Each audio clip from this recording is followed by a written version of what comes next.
Dampak wabah virus corona tidak hanya merugikan di sisi kesehatan saja, namun juga merugikan perekonomian di seluruh negara, tak terkecuali di Indonesia. Badan Statistik Indonesia telah mengeluarkan bahwa Indonesia masuk pada resesi karena pada 2 kuartal berturut-turut Indonesia mengalami minus.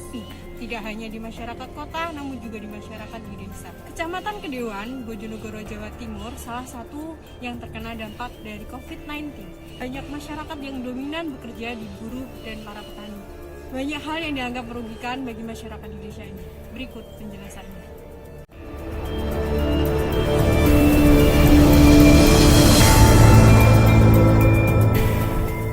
Kondisinya sekarang ya udah lumayan meningkat lagi. Sebelum ada corona masih stabil harga minyak, harga pokok lah. Semenjak ada corona, Mbak, kemarin sempat harga minyak turun, terus orang-orang masa dampak banget parahnya, sampai ada yang berhenti bekerja di pertambangan. Berdasarkan pengumuman yang dirilis oleh Badan Statistik Indonesia, Indonesia resmi resesi setelah 2 kuartal berturut-turut mengalami minus. Dampaknya pun telah memukul berbagai sektor ekonomi.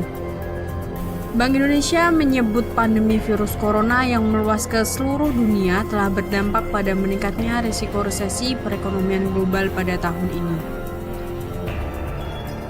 Tidak hanya buruh, petani pun mulai merasakannya. Berbeda dengan sektor lain, petani berperan sebagai produsen dan konsumen sekaligus. Ini membuat petani merasakan dampak yang lebih parah dibanding pekerja, buruh, dan sektor lainnya. Dengan harga bahan pokok yang turun anjlok, serta pengiriman bahan pokok yang dibatasi, membuat petani rugi.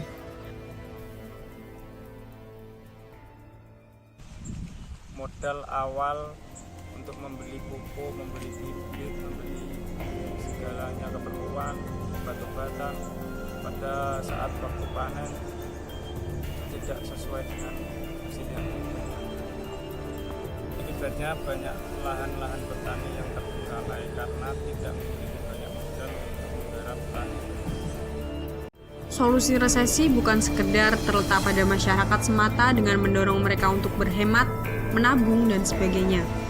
Namun resesi dan krisis ekonomi ini merupakan masalah sistemik. Jadi untuk mengakhirinya juga dengan solusi secara sistemik bahkan fundamental. Sebelum pandemi saja, Indonesia adalah negara dengan banyak penduduk miskin. Tentu makin meningkat bila ditambah lagi pandemi yang tak kunjung usai dan menyebabkan pengangguran meningkat, PHK massal, dan sebagainya.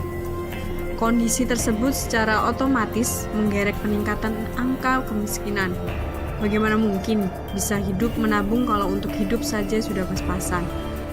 Jadi sistemnya yang mesti diubah, yaitu sistem kapitalisme menjadi sistem ekonomi Islam yang anti krisis dan tanpa ada unsur riba.